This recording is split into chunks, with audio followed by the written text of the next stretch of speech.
Oke, untuk bahasan kali ini kita akan membahas tentang apa itu reply server, apa itu delimiter, apa itu splitter, apa itu trigger. Nah, di sini sekarang kita akan membahasnya ya.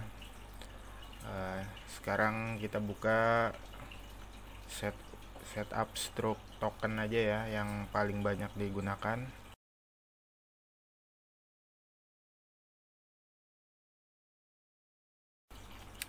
Nah, di sini kita akan melihat stroke editor ini memiliki bagian-bagian ya. Nah, di sini bagian reply server ya.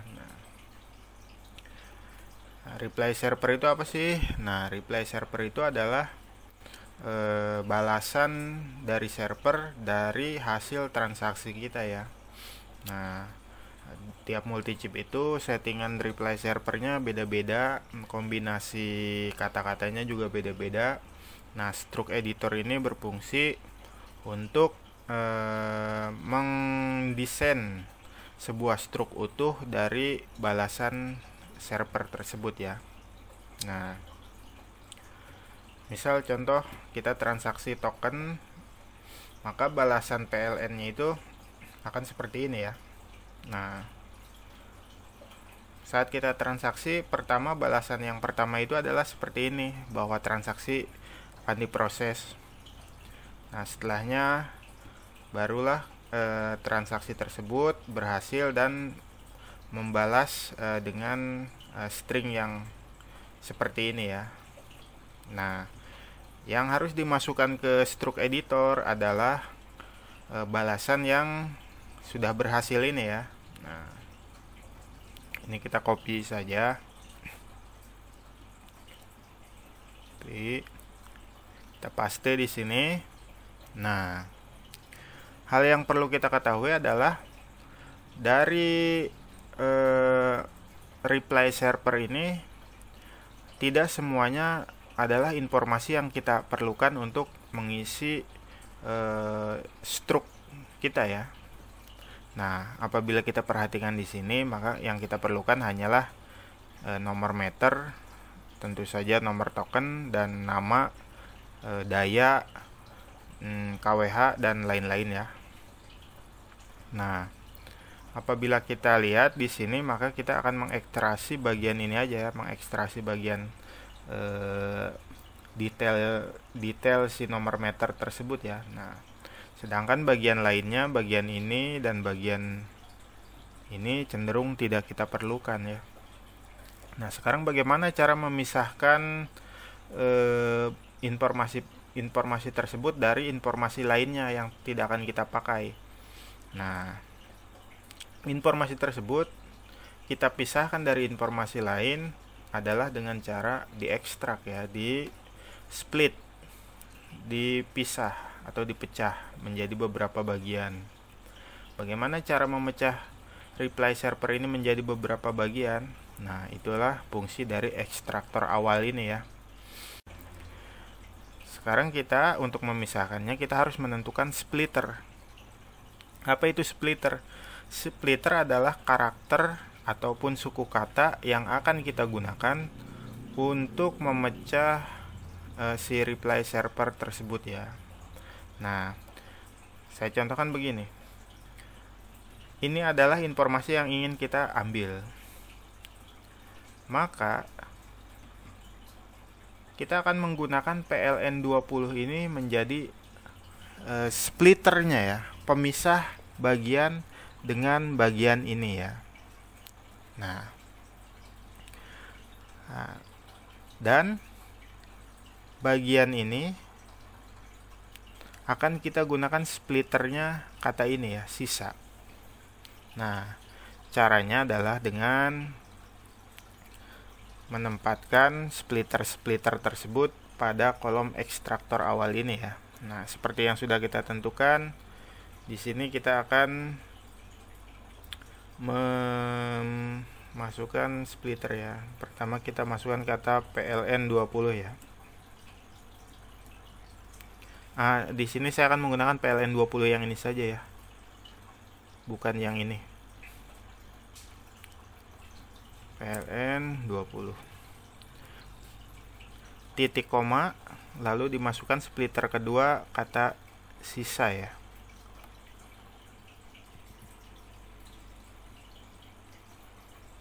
Nah, ekstraktor awal ini wajib berisi 2 atau lebih splitter.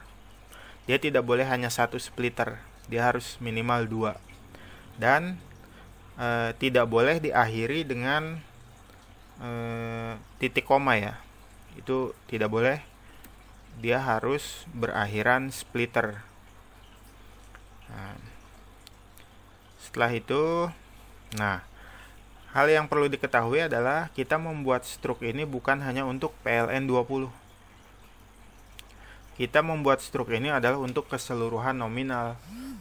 Maka kita akan mengantisipasinya balasan server tersebut dengan nominal lain. Maka di ekstraktor awal ini kita juga akan menempatkan nominal-nominal lain ya, PLN 50, PLN 100 dan sebagainya. Karena apa? Apabila yang kita transaksikan adalah PLN 50, maka bagian ini pun akan berubah menjadi PLN 50 dan sudah kita antisipasi, walaupun untuk kali ini tidak digunakan. Oke. Nah, setelah itu kita akan ekstrak. Nah, ini adalah hasil dari ekstraksi awal kita ya, dari splitter yang kita berikan di ekstraktor awal. Nah, apabila kita lihat ekstraksi 1 ini adalah pemisahan reply server bagian ini oleh splitter ini, maka dia menghasilkan hasil ekstraksi 1 ya. Nah, hasil ekstraksi 2 ini adalah hasil pemisahan reply server oleh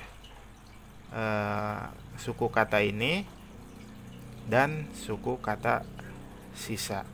Maka dia menghasilkan ekstensi ini ya, ekstraksi ini. Nah, ekstraksi 3 ini adalah hasil pemisahan reply server oleh suku kata ini dan menghasilkan ini. Nah, jadi secara kasarnya reply server ini dibagi menjadi 3 ya, 3 bagian. Nah, bagian pertama, bagian kedua, dan bagian ketiga. Nah, setelah itu kita akan menentukan bagian mana yang akan kita proses lebih lanjut untuk menghasilkan variabel-variabel yang nantinya akan dimasukkan ke desain struk kita ya. Nah, di sini kita tentu saja setelah kita lihat ternyata hasil ekstraksi 2 yang mengandung informasi yang nantinya akan kita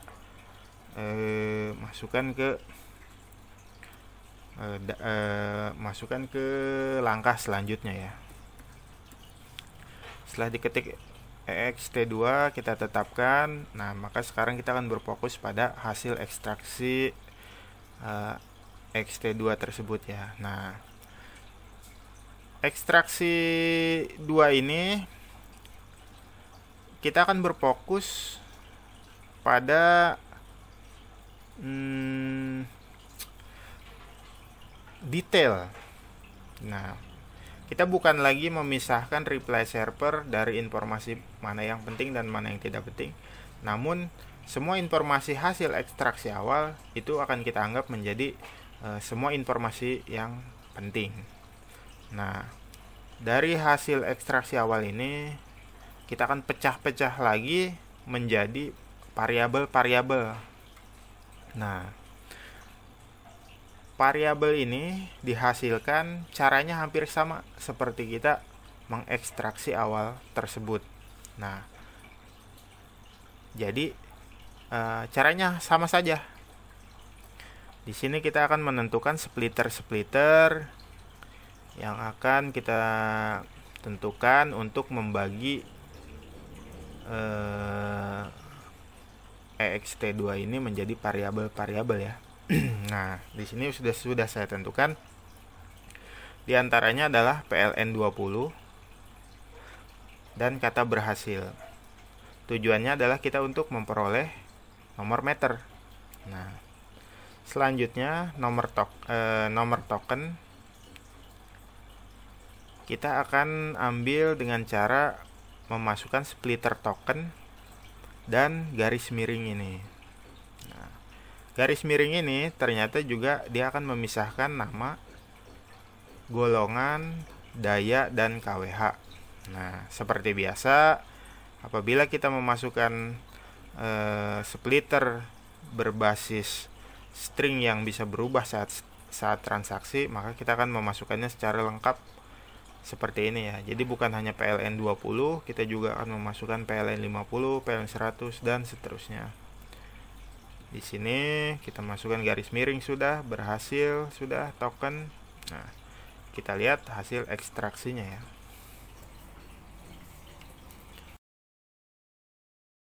Hasil dari ekstraksi kita ya. Nah, ini adalah hasil ekstraksi kita, hasil akhir, dimana akan berbentuk sebuah variabel-variabel. Nah, di sini ada variabel 1, variabel 2, variabel 3. Nah, ini pun tidak semuanya mengandung variabel yang kita butuhkan. Nah, misal untuk nomor, kita akan memasukkan variabel 2. Mengapa? Karena variabel 2 ini yang mengandung nomor meter. Nah, jam dan tanggal ini itu akan default, akan diatur sendiri oleh sistem. Nah, asalkan kita sudah mengubah settingan time date-nya di control panel itu ke Indonesia ya. Settingan waktu Indonesia. Nah, nama itu apabila kita lihat di hasil ekstraksi akhir ini ditampung oleh variabel 5, maka kita masukkan di sini variabel 5. Nah, terus dan seterusnya sampai token ya, token variabel 4. Nah, mungkin ada pertanyaan, apa itu pardenom dan paradm? Nah, pardenom dan paradm itu bukan dihasilkan dari hasil ekstraksi, melainkan dari if in string ini ya. Jadi dia nilai dari pardenom dan paradm itu akan tergantung dari if in string. Apa itu if in string? Nah, if in string itu adalah if itu jika in itu di dalam dan string itu kata ya, sebuah kalimat atau sebuah string lah. Nah, sebagaimana kita tahu, reply server ini mengandung kata PLN 20. Nah, maka pardenom akan bernilai 20.000 dan paradm bernilai 2.000. Nah, apabila reply server mengandung kata PLN 50, maka pardenom akan bernilai 50 dan paradm bernilai 2000. Begitu seterusnya. Jadi if in string ini sebenarnya adalah jika di dalam string reply server terdapat kata ini, maka nilai pardenom akan bernilai ini dan paradm bernilai ini. Itu udah jelas ya. Nah, ini tidak harus PLN 20 ya. Di multichip yang lain saya pernah lihat itu dia bukan PLN 20 tapi prepaid 20 atau token 20, beda-beda ya. Jadi identifiernya kita yang menentukan saja nantinya. Nah, setelah itu apalagi ya sebelum kita preview. Nah, ini trigger. Nah, trigger ini apa sih? Kok saya memasukkan kata berhasil di sini? Nah, trigger itu adalah berfungsi sebagai pematik ya. Jadi bukan ya. Jadi si trigger ini yang nantinya akan menggerakkan auto printing kita ya. Jadi aplikasi Trisel Track ini kan otomatis mencetak, namun dia untuk otomatis mencetak itu harus ada syarat-syarat tertentu ya. Di antaranya dia harus terpantik atau apa ya. Nah, pokoknya itulah, dia harus tertrigger ya. Jadi, nah, kenapa saya memasukkan kata berhasil? Nah, bentuk reply server sebagaimana kita tahu itu kan begitu kita transaksi maka balasannya itu nggak langsung berhasil seperti ini ya. Nah, dia akan ada balasan server di mana transaksi tersebut masih diproses dan sebagainya.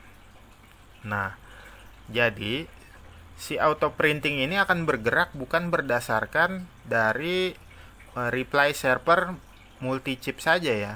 Tapi apabila balasan reply server tersebut belum mengandung kata yang kita tentukan di sini, maka dia tidak akan mencetak. Jadi dia hanya akan mencetak ketika balasan reply server juga mengandung kata yang sudah kita tentukan di sini. Nah, dalam hal ini kata berhasil karena balasan reply server saya apabila transaksi tersebut berhasil akan terdapat kata ini. Nah, barulah si auto printing ini akan print. Nah, bisa juga selain kata berhasil kita bisa menggunakan kata KWH. Nah, karena apa? Karena reply server di sini kan apabila dia masih proses itu belum keluar KWH. Nah, jadi kita membuat triggernya itu kata-kata yang sebelumnya tidak ada di balasan server awal. Nah, jadi kita tidak bisa menggunakan kata token. Kenapa? Karena apabila dia baru proses dan sudah baru proses belum berhasil, dia akan langsung mencetak sebab dia tertrigger oleh kata token ini. Jadi ini tidak boleh digunakan. Nah, kita jadi harus memilih sebuah kata yang unik ya. Bisa berhasil, bisa kata Anda, karena di sini tidak ada kata Anda. Bisa KWH. Nah, jangan menggunakan nama ya. Nah, nama ini kan berganti-ganti. Jadi dia malah tidak akan tertrigger kalau bukan nama orang tersebut. Nah, sejauh ini mudah-mudahan paham ya soal trigger tersebut. Nah, terus ada lagi char. Char ini tidak perlu kita pikirkan ya. Char ini adalah jumlah keseluruhan dari karakter yang ada dalam reply server ya. Itu sudah otomatis. Nah, ini delimiter. Delimiter itu sebenarnya begini ya. Sebenarnya ini kolom ekstraktor awal ini kan dipenuhi oleh splitter. Nah, splitter itu sebenarnya di balik layarnya dia akan diubah menjadi delimiter. Nah, dari delimiter dia akan di string split, dipecah menjadi beberapa bagian. Nah, delimiter ini yang nantinya akan menghasilkan ekstraksi awal ekstraksi 1, ekstraksi 2, ekstraksi 3. Nah, sama ini juga. Nah, jadi apa? Delimiter itu seharusnya adalah sebuah karakter unik yang tidak terdapat di reply server. Apabila reply server kita mengandung karakter demikian seperti ini, maka si delimiternya ini tidak boleh menggunakan karakter yang ada di sana. Bisa diganti dengan bintang atau lainnya ya. Bintang, tanda pagar. Tapi sejauh yang saya amati, multi chip itu tidak pernah ada yang reply servernya mengandung delimiter seperti ini. Jadi pakai delimiter itu biarkan saja ya, itu sudah aman. Nah, setelah semuanya kita cek, nah, kita preview ya.